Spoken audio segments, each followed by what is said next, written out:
Hello everyone, QSVയിലെ module 1 ആണ് നമ്മൾ ഇന്ന് ഡിസ്കസ് ചെയ്യാൻ പോകുന്നത്. So first one, quantitative survey. Quantitative survey എന്ന് പറയുമ്പോൾ ക്വാണ്ടിറ്റീസിന്റെ ഒരു ഷെഡ്യൂൾ ഉണ്ടാക്കുക. അതായത് ഒരു ബിൽഡിംഗ് എടുക്കുമ്പോൾ ഡിഫറെന്റ് ഐറ്റംസ് നമ്മൾ ചൂസ് ചെയ്യേണ്ടത്. ആ ഡിഫറെന്റ് ഐറ്റംസിന്റെ ക്വാണ്ടിറ്റീസിന്റെ ഒരു ഷെഡ്യൂളാണ് ക്വാണ്ടിറ്റേറ്റീവ് സർവേ എന്ന് ഉദ്ദേശിക്കുന്നത്. Next one, unit of measurements. അതിൽ first one cubic metre or metre cube.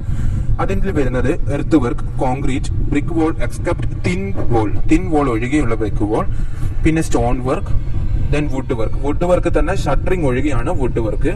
ഇതൊക്കെ ക്യൂബിക് മീറ്ററിലാണ് എക്സ്പ്രസ് ചെയ്യുന്നത്. Next one is metre square. Metre സ്ക്വയറിൽ damp proof course, shuttering of doors and windows, iron reels, roofing, RCC slab ഒഴികെയുള്ള roofing. Next one is plastering, flooring, then glass panel. ഇതൊക്കെ metre സ്ക്വയറിലാണ് unit express ചെയ്യുന്നത്. Next one is metre, അത് pipe നമ്മളെപ്പോഴും മീറ്ററിലാണ് express ചെയ്യുന്നത്. So next one is number bolts and handles, steel wooden truss, then fixing or cleaning. So next one എന്ന് പറയുന്നത് types of estimate ആണ്. ടൈപ്സ് ഓഫ് എസ്റ്റിമേറ്റിൽ first one preliminary or approximate estimate. So preliminary estimate എന്ന് പറയുന്നത് ഒരു basic idea, ഒരു cost, അതായത് ഒരു ബിൽഡിംഗ് എടുക്കുവാനുള്ള ഒരു ഐഡിയ, ഇത്ര പണം ആ ബിൽഡിങ്ങിന് ചെലവാകും എന്നുള്ള ഒരു അപ്രോക്സിമേറ്റ് ആയിട്ടുള്ള ഒരു എസ്റ്റിമേറ്റ് ആണ് പ്രിലിമിനറി എസ്റ്റിമേറ്റ്. ഒരു ഫിനാൻഷ്യൽ ആസ്പെക്ട് നമുക്ക് ഡിസൈഡ് ചെയ്യാൻ വേണ്ടിയിട്ട് മാത്രമാണ് ഈ എസ്റ്റിമേറ്റ്. ഈ എസ്റ്റിമേറ്റ് ചെയ്യുവാൻ വേണ്ടിയിട്ട് നമുക്ക് ഡാറ്റാസ് റിക്വയർഡ് ആണ്. മെയിൻ ഡാറ്റ എന്ന് പറയുന്നത് ഒരു കൺസ്ട്രക്ഷൻ, അത് ഓൾറെഡി കംപ്ലീറ്റ് ചെയ്തിട്ട് ഉണ്ടാകുന്നത് കൺസ്ട്രക്ഷൻ, നമ്മുടെ സൈറ്റിന് തൊട്ടടുക്കിയുള്ള വേറെ ഒരു കൺസ്ട്രക്ഷൻ അത് കംപ്ലീറ്റ് കഴിഞ്ഞതാണ്. അതിന്റെ ഡാറ്റാസ്, അതിന്റെ എസ്റ്റിമേറ്റ് വെച്ചിട്ട് നമുക്ക് ഒരു ഇനീഷ്യൽ കോസ്റ്റ്, ഒരു അപ്രോക്സിമേറ്റ് ആയിട്ടുള്ള ഒരു കോസ്റ്റ് നമുക്ക് ക്ലയന്റിന് എടുത്തു കൊടുക്കുവാൻ കഴിയും based on the construction already had completed in the nearby area. Okay, next one is plinth area estimate. Plinth area estimate എന്ന് പറയുമ്പോൾ പ്ലിന്ത് ഏരിയ ഓഫ് ബിൽഡിംഗ് കണ്ടുപിടിക്കുക. അതായത് പ്ലിന്ത് ഓഫ്സെറ്റ്സ് ഒഴികെയുള്ള ലെങ്ത്തും ബ്രെഡ്ത്തും മൾട്ടിപ്ലൈ ചെയ്ത് കഴിഞ്ഞാൽ കിട്ടുന്നതാണ് plinth area estimate. Next one is cubic contents estimate. അത് ഈസിയാണ്. Plinth area estimate into height of the building ആണ് cubic contents estimate. Next one detailed estimate. Detailed estimate എന്ന് പറയുമ്പോൾ അഡ്മിനിസ്ട്രേറ്റീവ് അതോറിറ്റീസിൽ നിന്നുള്ള നമുക്ക് അപ്രൂവലിന് ശേഷം ഒരു ഡീറ്റെയിൽ ആയിട്ടുള്ള എസ്റ്റിമേറ്റ് നമ്മൾ പ്രിപ്പയർ ചെയ്യും. ഈ ഡീറ്റെയിൽഡ് എസ്റ്റിമേറ്റിൽ ഇൻക്ലൂഡ് ചെയ്യുക എന്ന് പറഞ്ഞു കഴിഞ്ഞാൽ നമുക്ക് വേണ്ട മെറ്റീരിയൽസിന്റെ ക്വാണ്ടിറ്റീസും അതിന്റെ റേറ്റും അതുള്ള ഒരു അബ്സ്ട്രാക്റ്റ് ആണ് ഡീറ്റെയിൽഡ് എസ്റ്റിമേറ്റ്. അതായത് കംപ്ലീറ്റ് ആയിട്ടുള്ള ഒരു കോസ്റ്റ് നമുക്ക് കിട്ടും. Actual cost of the building ഈ ഡീറ്റെയിൽഡ് എസ്റ്റിമേറ്റിൽ നമുക്ക് കിട്ടുന്നതാണ്. ഓക്കെ, അതിന്റെ നമ്പറും ഉണ്ടാവും, അതായത് quantity, then the cost of the item is also specified in detailed estimate. Okay, next one is annual repair estimate. Annual repair estimate എന്ന് പറയുമ്പോൾ ബിൽഡിങ്സ്, റോഡ്സ് ഇതൊക്കെ പെർഫെക്റ്റ് കണ്ടീഷനിൽ നിലനിൽക്കാൻ വേണ്ടി നമ്മൾ ആനുവൽ റിപ്പയർ ചെയ്യണം. അതിനു വേണ്ടിയുള്ള എസ്റ്റിമേറ്റ് ആണ് annual repair estimate. So special repair estimate. Special repair estimate എന്ന് പറയുമ്പോൾ ആനുവൽ റിപ്പയർ എസ്റ്റിമേറ്റ് എല്ലാ ക്ലയന്റിനും ചെയ്യുവാൻ കഴിയില്ല due to some genuine reason. So they have to do some special repairs. ആ എസ്റ്റിമേറ്റിനെയാണ് സ്പെഷ്യൽ റിപ്പയർ എസ്റ്റിമേറ്റ് എന്ന് പറയുക. Next one revised estimate. അതായത് നമുക്കിപ്പോൾ സാങ്ഷൻ ആയിട്ടുള്ള എസ്റ്റിമേറ്റ് ക്യാരി ഔട്ട് ചെയ്യാൻ കഴിയുന്നില്ല due to some insufficient funds or anything like that. So ഒരു fresh ആയിട്ടുള്ള എസ്റ്റിമേറ്റ് നമ്മൾ പ്രിപ്പയർ ചെയ്യും. ചിലപ്പോൾ നമ്മൾ അതിന്റെ മെറ്റീരിയൽസോ ഐറ്റംസോ ചേഞ്ച് ചെയ്യുന്നുണ്ട്. ഫോർ എക്സാമ്പിൾ, ഇപ്പോൾ നിലവിൽ നമ്മളിപ്പോൾ ഫസ്റ്റ് ക്ലാസ് ബ്രിക്കാണ് യൂസ് ചെയ്യുന്നത് എന്ന് വിചാരിക്കും. Just imagine that. സോ ഈ ഫണ്ട് ഇഷ്യൂസ് വന്നതിന് കാരണം നമ്മൾ ആ ഫസ്റ്റ് ക്ലാസ് ബ്രിക്ക് ചിലപ്പോൾ സെക്കൻഡ് ക്ലാസ് ബ്രിക്കിലേക്ക് കൺവേർട്ട് ചെയ്യും. അപ്പോൾ നമ്മളൊരു ഫ്രഷ് എസ്റ്റിമേറ്റ് ചെയ്യും. അതാണ് revised estimate. Next one supplementary estimate. Supplementary estimate എന്ന് പറയുന്നത് ഈ ഫ്രഷ് ഡീറ്റെയിൽഡ് എസ്റ്റിമേറ്റിന് പുറമെ, സാങ്ഷൻ ആയിട്ടുള്ള എസ്റ്റിമേറ്റിന് പുറമെ നമ്മൾ ചില അഡീഷണൽ വർക്ക് സൈറ്റിൽ ചെയ്യേണ്ടി വരും. ആ അഡീഷണൽ വർക്കിനെ കാണിക്കുവാനുള്ള എസ്റ്റിമേറ്റ് ആണ് supplementary estimate. Okay,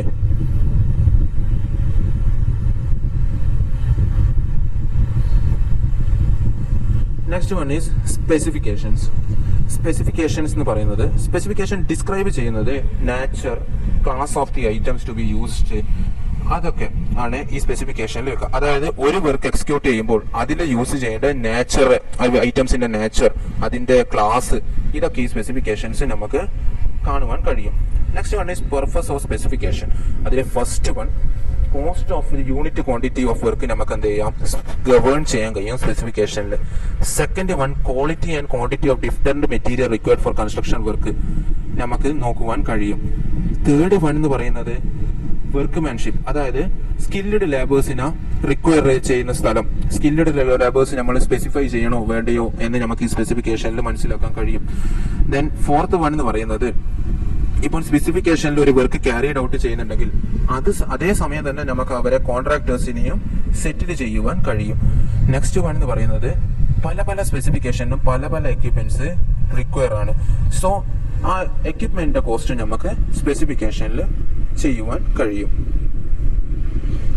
next one എന്ന് പറയുന്നത് നെസസറി, അതായത് സ്ട്രെങ്ത് ഓഫ് ദി മെറ്റീരിയൽസ്, അതൊക്കെ നമുക്ക് സ്പെസിഫിക്കേഷൻ വെച്ച് വെരിഫൈ ചെയ്യാൻ കഴിയും. നെക്സ്റ്റ് വൺ കോൺട്രാക്ടേഴ്സ് ഇപ്പോൾ കാൽക്കുലേറ്റ് ചെയ്യും. ഈ സ്പെസിഫിക്കേഷൻ വെച്ചിട്ടാണ് അവരെ ടെൻഡർ നമുക്ക് എന്ത് ചെയ്യുക തരിക, based on the materials and labours. അത് ഈ സ്പെസിഫിക്കേഷൻ വെച്ചിട്ടാണ് അവർ തിരഞ്ഞെടുക്കുക. ഇന്ന മെറ്റീരിയൽസ് വേണം, ഇന്ന ലേബേഴ്സ് വേണം, അതൊക്കെ ഈ സ്പെസിഫിക്കേഷൻ വെച്ചിട്ട് അവർ നമുക്ക് തരും. ടെൻഡർ റേറ്റ് എന്ന് പറയുന്നത് ഇൻവാലിഡ് ആയിരിക്കും, ബിക്കോസ് വിത്തൗട്ട് സ്പെസിഫിക്കേഷൻ, ഒരു സ്പെസിഫിക്കേഷൻ ഇല്ലാത്ത ഒരു ടെൻഡർ അവർ നമുക്ക് തരുന്നുണ്ടെങ്കിൽ അത് ഇൻകംപ്ലീറ്റ് ഓർ ഇൻവാലിഡ് ആയിരിക്കും എപ്പോഴും ആ ടെൻഡർ. ഓക്കെ, വൺ എന്ന് പറയുന്നത് സ്പെസിഫിക്കേഷൻ ഓഫ് റെസിഡൻഷ്യൽ ബിൽഡിംഗ് ആണ്. റെസിഡൻഷ്യൽ ബിൽഡിംഗിന്റെ സ്പെസിഫിക്കേഷൻസ് നോർമൽ ആയിട്ടുള്ള. So first one foundation and plinth. Foundation and plinth എന്ന് പറയുന്നത് first class brick, burned bricks ആണ്. അത് ലൈമോ സിമെന്റ് മോർട്ടാറോ യൂസ് ചെയ്യുന്നതാണ്. അതിന്റെ സിമെന്റ് മോർട്ടാറിന്റെ റേഷ്യോ 1:6 ആൻഡ് കോൺക്രീറ്റ് ബെഡിന്റെ സിമെന്റ് കോൺക്രീറ്റ് ബെഡിന്റെ റേഷ്യോ എന്ന് പറയുന്നത് 1:6:12 ഓർ 1:8:16 ആണ്. Next one superstructure. Superstructure എന്ന് പറയുന്നത് ഫസ്റ്റ് ക്ലാസ് ബേൺഡ് ബ്രിക്ക്, ലൈമോ സിമെന്റ് മോർട്ടാറോ സെയിം റേഷ്യോ തന്നെ 1:6. Then damp proof course. Damp proof course എന്ന് പറയുന്നത് ഒരു 2.5 സെന്റിമീറ്റർ ടു 5 സെന്റിമീറ്റേഴ്സ് ആണ് നോർമലി യൂസ് ചെയ്യുന്നത്. റേഷ്യോ എന്ന് പറയുന്നത് 1:2:4 ആണ്. ഒരു 1 layer of bitumen laid coat, അതായത് ചൂടായിട്ടുള്ള ബിറ്റുമിൻ ലെയറും 1 ലെയർ ഉണ്ടാവും. നെക്സ്റ്റ് വൺ എന്ന് പറയുന്നത് റൂഫിംഗ്. റൂഫിംഗ് എന്ന് പറയുന്നത് RCC സ്ലാബ്, റേഷ്യോ 1:2:4 ആണ്. ആ RCC സ്ലാബിൽ തന്നെ 2 കോട്ട് ബിറ്റുമിൻ ഉണ്ടാവും. പിന്നെ ഒരു ലെയർ, അതായത് ഒരു സിമെന്റോ ലൈമോ ഒരു 8 സെന്റിമീറ്റർ തിക്കിന്റെ ഒരു ലെയറും ഉണ്ടാവും. അത് പിന്നെ ടൈലിംഗ് ചെയ്യുന്നത്, അതായത് അതിന്റെ മേലെ റൂഫ് ടൈലിംഗ് ഒക്കെ ചെയ്യുന്നുണ്ടെങ്കിൽ ടൈലിംഗ് ഫ്ലോർ എല്ലാം ഫിനിഷ് ചെയ്ത് വെക്കുന്ന ചെയ്യുന്നുണ്ട്. നെക്സ്റ്റ് വൺ എന്ന് പറയുന്നത് ഫ്ലോറിംഗ്. ഫ്ലോറിംഗ് എന്ന് പറയുന്നത് ഡൈനിങ്, ഡ്രോയിങ് റൂം, അങ്ങനത്തെ പല പല സ്ഥലത്ത് പല പല ഫ്ലോറിംഗ് ആണ് ചെയ്യുന്നത്. പോളിഷ്ഡ് ഫ്ലോർസ് ആണ് ബെഡ്റൂംസിലൊക്കെ യൂസ് ചെയ്യുന്നത്. നെക്സ്റ്റ് വൺ എന്ന് പറയുന്നത് ഡോർസ് ആൻഡ് വിൻഡോസ് ആണ്. ഡോർസ് വിൻഡോസ് എന്ന് പറയുമ്പോൾ തേക്ക് വുഡ് ഉണ്ട്, പാനൽഡ് ഉണ്ട്, ഗ്ലാൻസ്ഡ് ഉണ്ട്, അങ്ങനെ പല പല ഡോർസ് ഉണ്ട് നമ്മൾ യൂസ് ചെയ്യുന്നത്. പിന്നെ ഫിറ്റിംഗ്സ് ഫിറ്റിംഗ്സ് പ്രിഫർ ചെയ്യുന്നത് brass or good quality metal ആണ്. നെക്സ്റ്റ് വൺ എന്ന് പറയുന്നത് ഫിനിഷിംഗ്. ഫിനിഷിംഗ് എന്ന് പറയുമ്പോൾ ഇൻസൈഡ് ആൻഡ് ഔട്ട്സൈഡ് വോൾ എന്ന് പറയുന്നത് 1.25 സെന്റിമീറ്റർ തിക്ക് സിമെന്റ് പ്ലാസ്റ്റർ ആണ്. Then drawing, dining, bedroom inside wall എന്ന് പറയുന്നത് 2 കോട്ട് ഡിസ്റ്റംബർ ആണ്. നെക്സ്റ്റ് വൺ അതർ റൂംസ് എന്ന് പറയുന്നത് 3 കോട്ട് വൈറ്റ് വാഷിംഗ് ആണ്. Then outside of the wall എന്ന് പറയുന്നത് 2 coat of colour washing. Colour washing ചെയ്യുന്നത് 1 കോട്ട് വൈറ്റ് വാഷിംഗിന്റെ മേലെ ആയിരിക്കണം. നെക്സ്റ്റ് വൺ പെയിന്റിംഗ് ആണ്. പെയിന്റിംഗ് എന്ന് പറയുന്നത് ഡോർസ്, വിൻഡോസ് എന്ന് പറയുന്നത് 3 കോട്ട് വൈറ്റ് ലെഡ്, അതായത് എക്സ്പോസ് ആയിട്ടുള്ള ഭാഗത്ത് ചെയ്തിരിക്കണം. ദെൻ മിസിലസ് അതർ വേറെ ചെലവുകൾ, അതെന്ന് പറയുന്നത് first class sanitary, water supply, fittings, electrical installations ഒക്കെയാണ്.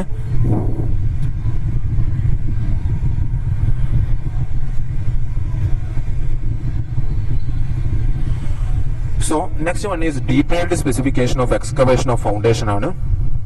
സോ ഫസ്റ്റ് വൺ എന്ന് പറയുന്നത് ഇക്വാലിറ്റി ഓഫ് പ്രഷർ. ഫൗണ്ടേഷനിലുള്ള പ്രഷർ ഈക്വൽ ആണോ എന്ന് നമ്മൾ ചെക്ക് ചെയ്യണം. ആ സ്ഥലത്ത് ഡിസൈൻ ചെയ്യുന്ന സ്ഥലത്ത്, ഐ മീൻ ഫൗണ്ടേഷൻ ചെയ്യുന്ന സ്ഥലത്ത് പ്രഷർ ഈക്വൽ ആണോ നോക്കണം. നെക്സ്റ്റ് വൺ എന്ന് വെച്ച് കഴിഞ്ഞാല് ഒരു ഫൗണ്ടേഷൻ ട്രഞ്ച് എന്ന് വെച്ചാൽ കുഴി, ഫൗണ്ടേഷൻ ട്രഞ്ചസ് നമ്മൾ എക്സാക്ട് വിഡ്ത്തിൽ ചെയ്തെടുക്കണം. ഓക്കെ, നെക്സ്റ്റ് വൺ എന്ന് വെച്ച് കഴിഞ്ഞാല് കുറച്ച് ഫ്യൂ സെന്റിമീറ്റർ ഡൗൺ ആയിട്ട് നമ്മൾ ട്രഞ്ചസ് എന്തായാലും കുഴിച്ചിരിക്കണം. കാരണം ഗുഡ് ഹാർഡ് സോയിൽ എവിടെ കിട്ടുന്നു അതുവരെ നമ്മൾ ട്രഞ്ചസ് എന്തായാലും എടുത്തിരിക്കണം. ഓക്കെ, സോ നമ്മൾ നാച്ചർ ഓഫ് ദി സോയിൽ ഒന്ന് മനസ്സിലാക്കാൻ വേണ്ടിയിട്ട് കൺസ്ട്രക്ഷൻ സൈറ്റിന്റെ 4 കോർണേഴ്സിലും നിന്ന് നമ്മൾ എന്ത് ചെയ്യണം, ട്രയൽ പിറ്റ്സ് എടുത്തിട്ട് സോയിലിനെ മനസ്സിലാക്കിയിരിക്കണം. നെക്സ്റ്റ് എന്ന് വെച്ച് കഴിഞ്ഞാല് ഈ ട്രെഞ്ചസിന്റെ ബോട്ടം നല്ല രീതിയിൽ വെള്ളം അടിച്ച് അത് അടിച്ചമർത്തി റാം ചെയ്ത് വെച്ചിരിക്കണം. Then soft and defective part അത് കോൺക്രീറ്റ് വെച്ചിട്ട് എന്ത് ചെയ്യണം, ഫില്ല് ചെയ്തിരിക്കണം. ഇപ്പോൾ റോക്ക് സർഫേസ് നമ്മൾ മീറ്റ് ചെയ്തെന്ന് വിചാരിക്കുക. ആ റോക്ക് സർഫേസ് നമ്മൾ എന്ത് ചെയ്യണം, വെൽ ലെവലാക്കിയിട്ട് ചെറിയ ചെറിയ പോർഷൻസിനൊക്കെ എന്ത് ചെയ്യണം, കോൺക്രീറ്റ് വെച്ച് നമ്മൾ എന്ത് ചെയ്യണം, ഫില്ല് ചെയ്തിരിക്കണം. ഓക്കെ. ദെൻ ബാഡ് സോയിൽ, അതായത് ബ്ലാക്ക് കോട്ടൺ സോയിൽ അങ്ങനത്തെ സ്ഥലത്ത് നമ്മൾ കൺസ്ട്രക്ഷൻ ചെയ്യുന്നുണ്ടെങ്കിൽ ലാർജർ ഡെപ്ത് വേണ്ടിക്കൽ, ഹെവി ഡെപ്ത് നമ്മൾ വേണ്ടിക്കൽ എന്തായാലും പൈൽസ് പ്രിഫർ ചെയ്യുക. ദെൻ ഡെപ്ത് ഒരു കുറച്ച് കുറവാണെങ്കിൽ, നോട്ട് എക്സസീവ് ആണെങ്കിൽ നമുക്ക് പില്ലേഴ്സ്, നോർമൽ കോൺക്രീറ്റ് പില്ലേഴ്സ്, അതായത് അവർ പറഞ്ഞു വരുന്നത് ഫൂട്ടിങ്സ് പ്രിഫർ ചെയ്യുന്നതാണ് ഏറ്റവും നല്ലത്. സോ നെക്സ്റ്റ് വൺ എന്ന് പറയുന്നത് ഡാം പ്രൂഫ് കോഴ്സിന്റെ സ്പെസിഫിക്കേഷൻസ് ആണ്. ഡാം പ്രൂഫ് കോഴ്സ് എന്ന് പറയുന്നത് വാട്ടർ അബ്സോർപ്ഷൻ, അതായത് വോൾസിൽ ഉണ്ടാകുന്ന വാട്ടർ അബ്സോർപ്ഷൻ, മണ്ണിൽ ധാരാളം വെള്ളം എന്തായാലും ഉണ്ടാവും സോയിലിൽ. ആ സോയിലിലെ വെള്ളം ഈ ചുമരുകൾ എന്ത് ചെയ്യും, വലിച്ചെടുക്കും. അത് പ്രിവെന്റ് ചെയ്യാൻ കൊടുക്കുന്ന ഒരു പ്രോസസ്സാണ് ഡാം പ്രൂഫ് കോഴ്സ്. ആ ഒരു ലെയറിനെയാണ് എന്ത് പറയുക, ഡാം പ്രൂഫ് കോഴ്സ്. ഓക്കെ. അത് കൺസിസ്റ്റ് ചെയ്യുന്നത് ഒരു സിമെന്റ് കോൺക്രീറ്റ് ആണ്. 1:2:4 എന്ന റേഷ്യോയിലാണ്. ഓക്കെ. പിന്നെ തിക്നെസ് എന്ന് പറയുന്നത് 4 സെന്റിമീറ്റർ ആയിരിക്കണം. പിന്നെ ഒരു കോട്ട് ബിറ്റുമിൻ എന്തായാലും പ്ലേസ് ചെയ്യുന്നുണ്ട്. അതിന്റെ റേറ്റ് എന്ന് പറയുന്നത് 1 കിലോഗ്രാം പെർ സ്ക്വയർ മീറ്റർ ആയിരിക്കണം. പിന്നെ അതിന്റെ മേലെ സാൻഡ് എന്തായാലും ഇട്ടിരിക്കണം. നെക്സ്റ്റ് വൺ എന്ന് പറയുന്നത് damp proof course full width of the സൂപ്പർ സ്ട്രക്ചറിനെ എക്സ്റ്റെൻഡ് ചെയ്തിരിക്കണം. പക്ഷെ ചില സ്ഥലത്ത് അത് വേണ്ട. ഫോർ എക്സാമ്പിൾ ഔട്ടർ വോൾസ്, പിന്നെ ഡോർ വേസ്, വരാന്ത ഓപ്പണിങ്സ്, അങ്ങനെ ഓപ്പണിങ്സ് ഉള്ള ഭാഗത്തൊന്നും ഡാം പ്രൂഫ് കോഴ്സ് ചെയ്യേണ്ട. ബിക്കോസ് അതിന്റെ മേലെ ചുമര്, അതായത് വോൾസ് വരുന്നില്ല. ഓക്കെ.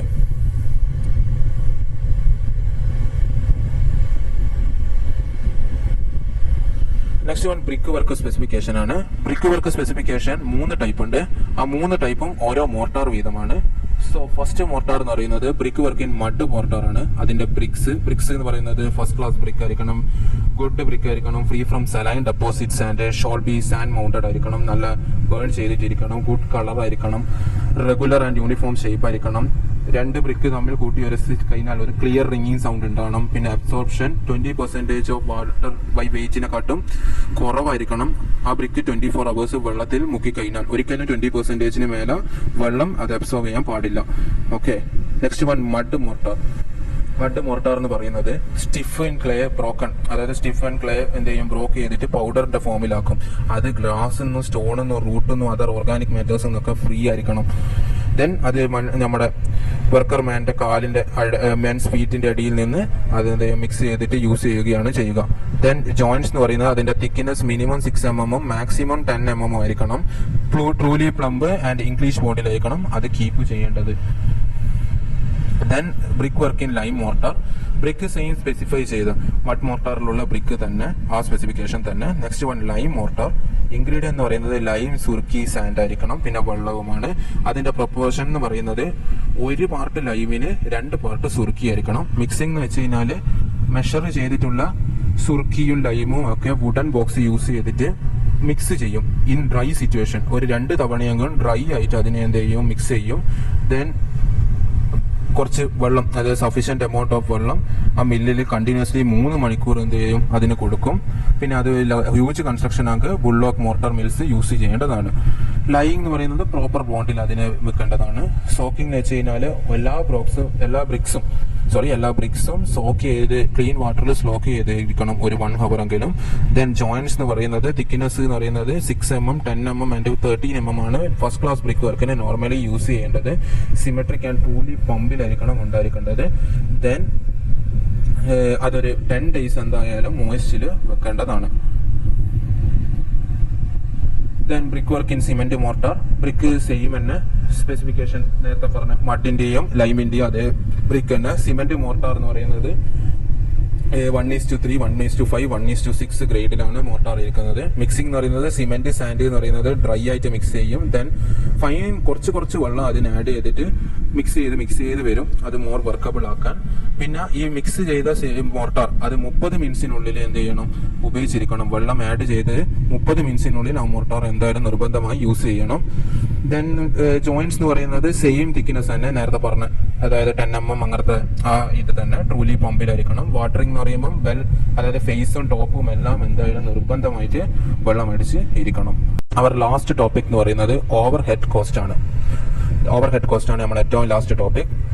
ഓവർ ഹെഡ് കോസ്റ്റ് എന്ന് വെച്ച് കഴിഞ്ഞാൽ ജനറൽ ആയിട്ടുള്ള ഓഫീസ് എക്സ്പെൻസ്, റെന്റ്സ്, ടാക്സസ്, സൂപ്പർവിഷൻസ് അങ്ങനത്തെ ഉള്ള കോസ്റ്റിനെയാണ് ഓവർ ഹെഡ് കോസ്റ്റ് എന്ന് പറയുന്നത്. അതായത് ഇൻഡയറക്റ്റ് ആയിട്ടുള്ള എക്സ്പെൻസസ്, നമ്മളെ പ്രൊഡക്റ്റീവ് ആയിട്ടുള്ള എക്സ്പെൻസീവ് അല്ല, നമ്മൾ ഇൻഡയറക്റ്റ് ആയിട്ടുള്ള ജോബ് റിലേറ്റഡ് എക്സ്പെൻസസിനെയാണ് ഓവർ ഹെഡ് കോസ്റ്റ് എന്ന് പറയുക. ജനറലി 2 ടൈപ്പാണ് അത് ഉള്ളത്. ജനറൽ ഓവർ ഹെഡ് കോസ്റ്റും ദെൻ പ്രൊജക്ട് ഓവർ ഹെഡ് കോസ്റ്റും.